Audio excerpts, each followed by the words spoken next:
Hi friends, welcome back to our channel. ఈరోజు మళ్ళీ ఇంకో బ్లాగ్తో వచ్చేసాను. సో హైదరాబాద్ నుంచి కర్ణాటకకి వచ్చిన తర్వాత ఈ డే బ్లాగ్ చేస్తున్నాను. సో ఇప్పుడు ఏంటంటే బ్రేక్ఫాస్ట్ ప్రిపేర్ చేస్తున్నాను. బ్రేక్ఫాస్ట్కి డైలీ ఇడ్లీ, దోశ అవి అయిపోతున్నాయి. సో కొంచెం సమ్మర్ కదా, ఈరోజు కొంచెం కర్డ్ రైస్ చేద్దాం అనుకుంటున్నాను. కర్డ్ రైస్ ఏంటంటే మామూలుగా దద్దోజనంలో చేస్తారు కదా, అలా చేస్తున్నాను. ఇదేంటంటే కొంచెం వేడన్నంలో బాగుంటుంది, బట్ నైట్ రైస్ కుక్ చేసింది ఉంది, సో దాంతో నేను చేస్తున్నాను. అందులో ఫస్ట్ కర్డ్ ఇంకా సాల్ట్ మిక్స్ చేసేసి పక్కన పెట్టేస్తాను. సో అది ఒక 15 మినిట్స్ అయిన తర్వాత అందులో పోపు వేసుకుంటాం మనం. ఇలా చేస్తే చాలా బాగుంటుంది టేస్ట్ అనేది కూడా. కర్డ్ ఇందులో ఎంత ఎక్కువైతే అంత బాగుంటుంది. సో కొంచెం కర్డ్ ఎక్కువ వేసుకుంటే చాలా బాగుంటుంది. తర్వాత నేను పోపు వేస్తున్నాను. పోపుకి ఆవాలు, జీలకర్ర ఇంకా మినపప్పు వేసాను. ఉంటే మెంతులు కూడా యాడ్ చేసుకోవచ్చు, చాలా బాగుంటుంది. ప్రజెంట్ మెంతులు లేవు కాబట్టి ఈ మూడు కూడా ఫ్రై చేశాను. దాని తర్వాత రెడ్ చిల్లీ వేసాను. రెడ్ చిల్లీ కారం, మనం కారం ఎంత తింటే అంత వేసుకోవచ్చు. అండ్ తర్వాత నేను వెల్లుల్లిపాయలు కూడా వేసుకుంటున్నాను. వెల్లుల్లిపాయల వల్ల మంచి టేస్ట్ వస్తుంది. సో కొంచెం ఎక్కువ వేసుకుంటే అది హెల్త్కి కూడా చాలా మంచిది మార్నింగ్. సో అందులో నేను కొంచెం కరివేపాకు కూడా వేసేసి ఫ్రై చేసేసాను. సో ఈ పోపు అంతా కూడా యాడ్ చేసేసాను కర్డ్ రైస్లోకి. అంతా ఒకసారి మిక్స్ చేసేసుకుంటే సరిపోతుంది. ఇక్కడ రిషి చూసారా, వాళ్ళ డాడీ రెడీ అవుతుంటే ఆఫీస్కి ఎలా పట్టేసుకుందో. డైలీ ఇదే పని. ఎవరైనా రెడీ అయ్యి కనిపిస్తే, రెడీ అయినట్టు కనిపించినా అస్సలు వదలదు బయటకు వెళ్ళడానికి. వాళ్ళని ఇంకా అస్సలు పట్టుకొనే వదలదు. బట్ డైలీ ఇంకా ఏదో ఒకటి చెప్పేసి కొంచెం మైమర్పించేస్తే ఇంకా వెళ్ళేటప్పుడు బాయ్ చెప్పేస్తుంది. మాకు ఎండలు అయితే చాలా ఉన్నాయి. మార్నింగ్ కూడా అసలు చాలా వేడిగా ఉంటుంది. సో మేముండే హౌస్లో, ఇప్పుడు ప్రజెంట్ ఉండే హౌస్లో అయితే చాలా హీట్ ప్రొడ్యూస్ అవుతుంది. అంటే పైన టెర్రస్ మీద ఇంకా ఏ ఫ్లోర్ లేదు కాబట్టి డైరెక్ట్ సన్లైట్ తగిలి మొత్తం అంతా కూడా చాలా హాట్గా ఉంటుంది. ఇంకా రిషి కూడా పడుకోవడం తగ్గించేసింది ఆఫ్టర్నూన్ టైము. మార్నింగ్ టైం కొంచెం ఎక్కువసేపు పడుకుంటుంది, అందుకే 9-9:30 వరకు అలా పడుకుంటుంది. ఆఫ్టర్నూన్ అయితే అసలు పడుకోవట్లేదు. ఈవినింగ్ మళ్ళీ కొంచెం చల్లగా అయిన తర్వాత మళ్ళీ పడుకుంటుంది. ఇంకా శ్రీకాంత్ ఆఫీస్కి వెళ్ళిపోయిన తర్వాత పిల్లలు ముగ్గురు కలిసి ఆడుకుంటున్నారు. నేను ఈలోపు రూమ్ క్లీన్ చేసుకుందాం అనుకున్నాను. ఒక్కొక్క రోజు కొంచెం పార్ట్ లాగా క్లీన్ చేస్తున్నాను. సో సిస్టమ్ చాలా రోజుల నుంచి యూజ్ చేయలేదు కదా, అంత దుమ్ము పట్టేసింది. ఇంకా అది నీట్గా లేకపోతే అస్సలు వర్క్ చేయబుద్ధి లేదు. సో ఫస్ట్ అది క్లీన్ చేసేస్తున్నాను. తర్వాత క్లోత్స్ అలా ఎవ్రీ డే క్లీన్ చేసుకుంటున్నాను అనమాట. సో ఫస్ట్ ఇదంతా కూడా నీట్గా క్లీన్ చేసేస్తున్నాను. Table, system.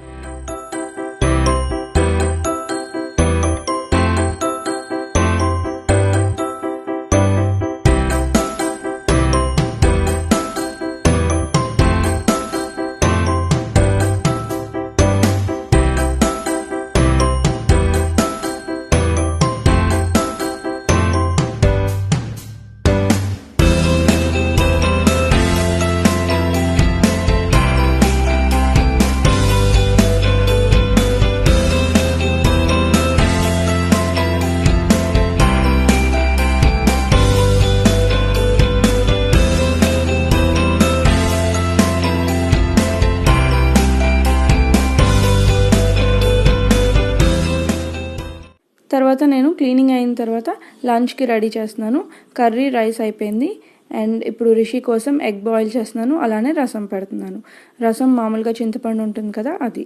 తర్వాత లంచ్ అయిన తర్వాత పిల్లలిద్దరికి వర్క్ ఇచ్చాను. సమ్మర్కి జస్ట్ బేసిక్స్ అలా నేర్చుకోవడానికి టేబుల్స్ లాంటివి. వాళ్ళిద్దరికి ఇచ్చినప్పుడు రిషి కూడా ఏడుస్తుంటే ఒక బుక్, పెన్ ఇస్తే తను కూడా వాళ్ళతో కూర్చొని ఆడుకుంది.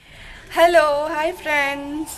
సో మేము కర్ణాటక వచ్చేసాము. వచ్చి 2 days అయింది. అస్సలు ఒక్క వ్లాగ్ కాదు, ఒక్క వీడియో కాదు, ఏం చేయలేదు. ఒక 5 days వరకు వీడియోస్ పెట్టాను, బట్ అంతకు మించి ఇంకా పెట్టడానికి కుదరలేదు. ఈ 1 month కూడా ఎలా వస్తాయో నేను ఇంకా చెప్పలేను వీడియోస్. నాకు వీలైనంత వరకు వీడియోస్ తీస్తూనే ఉన్నాను. వ్లాగ్స్ ఎక్కువ తీయమంటున్నారు, బ్లాగింగ్ చేయమంటున్నారు. సో నేనైతే ట్రై చేస్తానండి తీయడానికి కంపల్సరీగా. అండ్ ఇంకేంటంటే ఇప్పుడే రిషి పడుకుంది. యాక్చువల్లీ ఇంకా ఇక్కడ చాలా వేడిగా ఉంది. హైదరాబాద్ కన్నా కంపేర్ చేస్తే మా మమ్మీ వంటలో కొంచెం చల్లగా అనిపించింది. ఇక్కడ మాకు ఏంటంటే ఫస్ట్ ఫ్లోర్లో ఉంటాం అండ్ పైన టెర్రస్ మీద ఏముండదు. డైరెక్ట్గా సన్లైట్ తగిలేసరికి చాలా హీట్ అనిపిస్తుంది. రిషి కూడా పడుకోవడం కొంచెం తక్కువ అయిపోయింది అక్కడికన్నా. సో కొంచెం వేడిగా ఉంటే తక్కువ పడుకుంటారు కదా పిల్లలు. సో సో ఇంకా వెయిట్ చేస్తున్నాము. మేము రాకముందు ఇంకా వేడిగా ఉండేదంట. వచ్చిన తర్వాత మొన్న మేము వచ్చిన రోజు చాలా వర్షం పడింది. అప్పటి నుంచి కొంచెం కూల్ అయిందనమాట. నార్మల్గా ఉంది, ఓవర్ హీట్ లేకుండా నార్మల్ అయింది. ఇంకా వ్లాగింగ్ చేయడానికి ట్రై చేస్తున్నాను. పిల్లలు ఉన్నారు కదా, అటు ఇటు తిరగడం అదంతా కూడా ఉంటుంది. ఒకటే దగ్గర కెమెరా పెట్టి చేయడం అవ్వట్లేదు. సో నాకు వీలైనంత వరకు షూట్ చేస్తాను. అండ్ వీడియోస్ కూడా స్కెడ్యూల్ ఒక 5-6 డేస్ వరకే పెట్టడం కుదిరింది, ఎక్కువ కుదరలేదు. బట్ ఈ మంత్ అంతా కూడా నేను వ్లాగింగ్ మ్యాక్సిమం పెట్టడానికి ట్రై చేస్తాను. మేమైతే ఇంకా బయటకి ఎక్కడికి వెళ్ళలేదు. శ్రీకాంత్కి ఆఫ్ లేదు. మళ్ళీ సండే వచ్చే వరకు వెయిట్ చేయాలి. ఇంక అప్పటి వరకు ఇంట్లోనే. ఇంకేంటంటే ఇంకంతే. ఇప్పుడు రిషి పడుకుంది. ఇప్పటి నుంచి మార్నింగ్ నుంచి ఇలా మాట్లాడదాం అనుకుంటున్నాను, బట్ కుదరట్లేదు. సో ఇప్పుడు కుదిరిందనమాట. టైం ఇప్పుడు 5:30 అవుతుంది. రిషిని పడుకోబెట్టి ఇప్పుడు నేను మాట్లాడుతున్నాను. నా రూమ్ అంతా కూడా క్లీన్ చేసేసుకున్నాను. నిన్న కూడా 2 డేస్ కూడా వచ్చిన రోజు నెక్స్ట్ డే కూడా క్లీన్ చేసేసుకున్నాను. ఇవన్నీ కూడా మా ఇంటి దగ్గర, అంటే ఇంటి సైడ్కి ఇలా వేసాము మొక్కలు.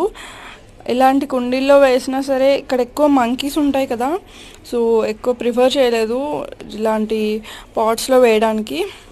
ఇది తులసి. సో ఇంట్లోనే ఎక్కువ ప్లాంటింగ్ చేయడానికి ఇష్టపడతాను, బట్ ఇక్కడ అస్సలు మంకీస్ ఉంచవు. ఇది ఏంటో నాకు తెలీదు, బట్ మా అత్తయ్య వాళ్ళు వేశారు. అండ్ ఇది అలోవెరా ట్రీ. జస్ట్ నేను మొన్న ఊరి నుంచి వచ్చినప్పుడు ఒకటి తీసుకొచ్చాను చిన్నది, అది ఇక్కడ పెట్టారనమాట. అండ్ ఇది గోరింటాకు చెట్టు ఎలా వచ్చిందంటే, మా అత్తయ్య కొన్ని విత్తనాలు వైజాగ్ నుంచి వచ్చినప్పుడు తీసుకొచ్చారు. సో అందులోని ఈ విత్తనం కూడా ఉంది. సో ఇలా గోరింటాకు మొక్క వచ్చింది ఇప్పుడిప్పుడే. నేను వెళ్ళినప్పుడు అసలు లేదు, ఇప్పుడు వచ్చేసరికి ఇంత మొక్క అయింది. అండ్ ఇది పుదీనా, ఫ్రెష్ పుదీనా, చాలా బాగుంటుంది.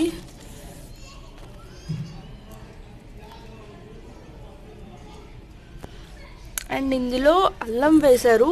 అల్లం పెరుగుతుంది అంటారు కదా ఇసుకలోని, బట్ ఎంతవరకు పెరుగుతుందో నాకైతే తెలీదు. చూడాలి ఎంతవరకు పెరిగిందో తర్వాత తీసి. అండ్ ఇది రోజ్ ప్లాంట్, చాలా డ్రై అయిపోయింది ఎండలు కదా. సో ఫస్ట్ నేను వెళ్ళకముందు అయితే ఈ బ్రాంచ్కి ఇదంతా కూడా ఫుల్గా లీవ్స్ ఉండి చాలా ఫ్లవర్స్ ఉండేవి. ఇటు సైడ్ దానికి ఏం లేవు. ఇప్పుడు దీనికి కొంచెం చిగురు వస్తుంది. అండ్ దీనికి మా అత్తయ్య డైలీ ఆనియన్ తొక్కలు ఉంటాయి కదా, అవన్నీ వేస్తారు.